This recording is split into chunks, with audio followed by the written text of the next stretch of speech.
फैसलाबाद धरना केस इसलिए इंपॉर्टेंट है कि जस्टिस काजी फाइज ईसा साहब जो हैं उनके खिलाफ एक रेफरेंस आया था जिसमें एडमिटेड फैक्ट्स थे। एडमिटेड फैक्ट्स ये थे कि काजी फाइज ईसा साहब की अहलिया मोहतरमा और उनके बच्चों के नाम पर असासे और जदादें थे बैरून मुल्क, और वैसे वो कुरानी आयात सबसे ज़्यादा उनको जितने भी जजेस हैं आज तक सबसे ज़्यादा अगर किसी ने कुरानी आयात कमर अदालत में कोट की हैं, बोली हैं या उन्होंने अपने फैसले में हवाला दिया है तो उसमें नंबर 1 जस्टिस काजी फाइज ईसा साहब हैं। और सबसे ज़्यादा अहादीस, नबी करीम सल्लल्लाहु अलैहि वसल्लम की मिसालें और इस्लाम की मिसालें, दीन की मिसालें, और ऐसा लगता है कि पाकिस्तान के साथ उनसे ज़्यादा मुखलिस कोई जज, जर्नल, सियासतदान, हुक्मरान, अवाम कोई उनसे ज़्यादा पाकिस्तान के साथ मुखलिस नहीं है। इस तरह के उनके रिमार्क्स होते हैं, लेकिन असासे और जदादें कहाँ हैं? लंदन में है। और वैसे फौज के खिलाफ रिमार्क्स देने वो सारी बातें अपनी जगह पे, लेकिन प्लाट कहाँ पे है? DHA में है। अब जब उनके खिलाफ ये एडमिटेड फैक्ट आया कि उनके असासे और जदादें सामने आए और इमरान खान दौर में एक रेफरेंस भेजा गया, उनसे पूछा गया कि हजूर ये आप जो है वो आपके असासे और जदादें मियाँ साहब के मुल्क में निकल आई हैं, तो मियाँ साहब की तरह आप भी बता दें कि कहाँ से आए थे ये झुमके, किसने पहनाए थे ये झुमके, कहाँ से आया था ये पैसा, बाहर कैसे भिजवाया था, रसीदें कहाँ हैं, आप भी रसीदें दिखा दें। काजी साहब ने कहा कि नहीं, मैं नहीं दिखाऊंगा रसीदें। क्यों नहीं दिखाऊंगा? एक तो जाहिर है वो एक बहस थी ना कि जज अपने बीवी बच्चों के असासे और जदादों के जिम्मेदार नहीं है, लेकिन उससे ज्यादा काजी फाइज ईसा साहब ने पूरा अपना दिफा ये पेश किया कि ये रेफरेंस मेरे खिलाफ इसलिए आया है और ये बदनीयती पे मबनी है, और इसलिए बदनीयती पे मबनी है क्योंकि मैंने एक फैजाबाद धरना केस का फैसला दिया था, मैंने सोमोटो लिया था। फैजाबाद धरने का जो फैसला था वो फौज के खिलाफ था, एस्टेब्लिशमेंट के खिलाफ था, और अब वो कहते नहीं वो फौज के खिलाफ नहीं था, वो जनरल फैज के खिलाफ था।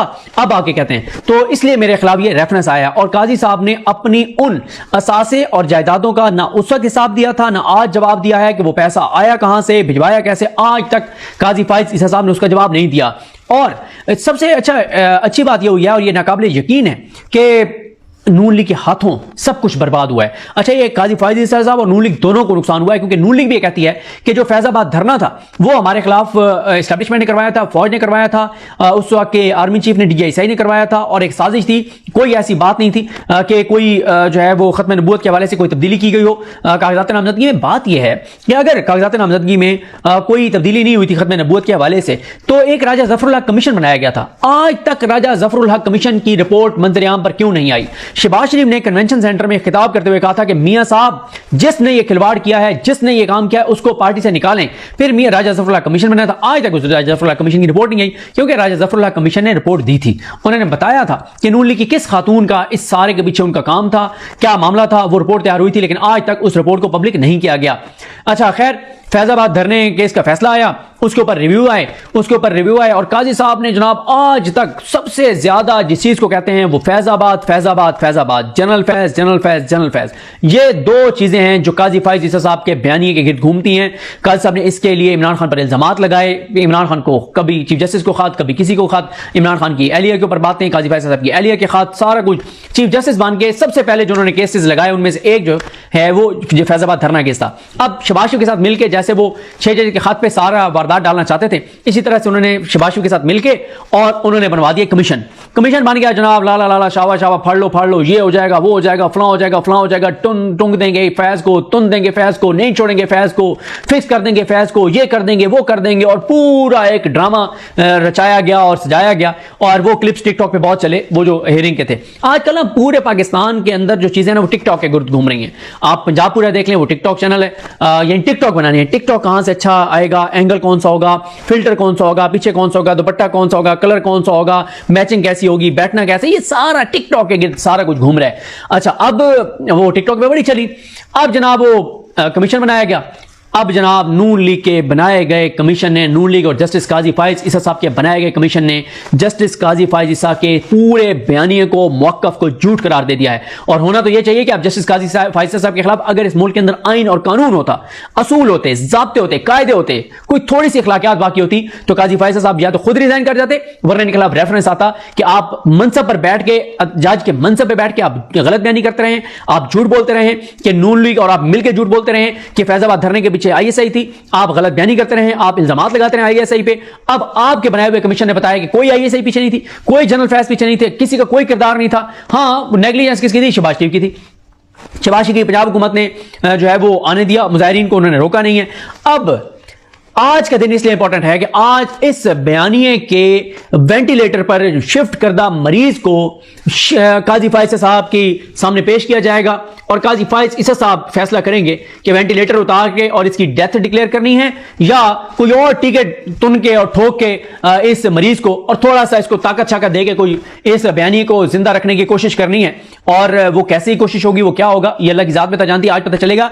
लेकिन बड़ी खबर यह है कि काजी फाइज ईसा साहब के बनाए गए अपने अदालती करियर का सबसे बड़ा बयानिया जो है वो वेंटिलेटर पर आ गया, उनके अपने बनाए गए कमीशन के हाथों आ गया है और कमीशन ने क्लीन चिट दे दी जनरल फैज को, आईएसआई को, एजेंसीज को, एस्टैब्लिशमेंट को। कोई उनका किरदार नहीं था, बल्कि इमरान खान पे जो इल्जामात लगते थे कि इमरान खान की हुकूमत ने एक कोऑर्डिनेटेड तरीके से एक तयशुदा मंसूबे के तहत इमरान खान उस वक्त की एमक्यूएम शेख रशीद साहब और तमाम वजारत दिफा इन सब ने मिल मिला के इकट्ठे जो है वो दरसानी दरखास्तें दायर की थी, वो भी क्लीन चिट दे दी गई है कि ऐसी कोई बात नहीं है कि ये कोई ऑर्गेनाइज तरीके से किया गया हो, सबको किसी ने कहा हो। ये बात भी कमीशन ने कहा है कि गलत है और सारी चीजें मैंने बताया ना कि नून लीग का बयानिया भी बढ़ गया, जस्टिस काजी फाइज साहब का बयानिया भी बढ़ गया, बयानिया वेंटिलेटर पर आ गया है और ये सारा मामला है। और अल्लामा खादिम हुसैन रिजवी भी इसमें बरीजुमा हो गए अपनी वफात के बाद कि उनके ऊपर इल्जाम लगता था कि वो फौज के कहने पे आए थे, एजेंसियों के कहने पे आए थे। उनको भी क्लीन चिट मिल गई है कि किसी कोई इसके पीछे कोई जो है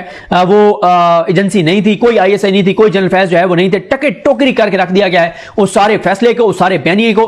अब मेरा ख्याल है क्योंकि ये साबित हो गया है, कमीशन ने यह साबित कर दिया है कि काजी फाइज ईसा साहब के खिलाफ जो रेफरेंस आया था उसकी वजह फैजाबाद धरना नहीं था, जो निशानी दरखास्तें थी उसकी वजह फैजाबाद धरना केस नहीं था। तो अब काजी साहब को या तो पहले तो सबसे पहले इतराफ करना चाहिए, वो खुद कहते हैं कि सच इंसान को आजाद करता है, सच बोलें कि मैं गलत बयानी करता रहा हूं, मैं झूठ बोलता रहा हूं, मैं गलत इल्जामात लगाता रहा हूं, बगैर सबूतों के बात करता रहा हूं। पहले वो माफी मांगे, रिजाइन कर सकते हैं तो रिजाइन करें या रिजाइन नहीं भी करना, रिजाइन इस मुल्क में जाहिर है वो तो भी एक्सटेंशन उनको मिलने जा रही है। बेहतर यह है कि फिर वो अगर रिजाइन नहीं भी करना उन्होंने तो कम से कम माफी जरूर मांग लें और सच बोलें कि मैं गलत था, मैं गलत इल्जाम लगाता हूं। और आप एक चीज नोट करें, लास्ट हियरिंग जो थी 30 अप्रैल की, वो निकाल के देखें ना, उसमें भी जनरल फैज साहब का नाम लेकर उन्होंने कहा कि मैंने कहा था कि जनरल फैज है सबके पीछे। कहां है जनरल फैज? अतर मिर्जा साहब ने कहा था ना कि सुप्रीम कोर्ट के फैसले को गैर मौसर कर दिया हुकूमती कमीशन ने, लेकिन अतर मिर्जा साहब ने जो बात की, ठीक बात की, वो कमीशन बनाया किसने था? काजी साहब ने बनाया था। और काजी साहब इसी तरह का कमीशन फैजाबाद धरने के ऊपर जो काजी फाइज साहब ने कमीशन बनवाया, नून लीग के साथ मिलकर बनाया, इसी तरह का कमीशन वो 6 जज के मामले में बनाना चाहते थे ताकि वो 6 जज का जो के खत के ऊपर जो कमीशन बने वो उल्टा उन 6 जज के खिलाफ ऑब्जर्वेशन दे और पूरी हुकूमत को, सब लोगों को क्लीन चिट दे दी जाए। लेकिन यहां पे अब फिक्स करें ना काजी साहब, पहले तो एक्सेप्ट करें गलती कि वो बगैर इल्जामात के, बगैर सबूतों के इल्जामात लगाते रहे। दूसरा, वो फिक्स करें शहबाज शरीफ को फौरी तौर पर शहबाज शरीफ की गिरफ्तारी का फिर हुक्म दें कि शहबाज शरीफ ने क्यों मुजाहिरीन को आने दिया था, कि बकौल काजी साहब के बहुत नुकसान हुआ, बड़ा जुल्म हुआ, सारा कुछ हुआ, तो जिम्मेदार तो फिर शहबाज शरीफ है। तो ये जनाब हैं हालात, सूरत हाल।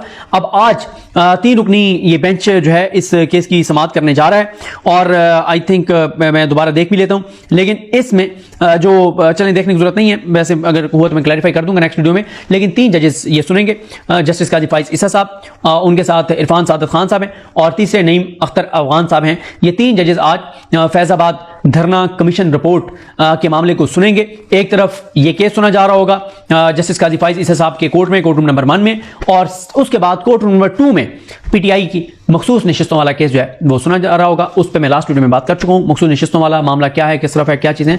मुझे अपनी दुआ याद रखना। लगनी हम सबका हमें नासरो। अल्लाह हाफिज़।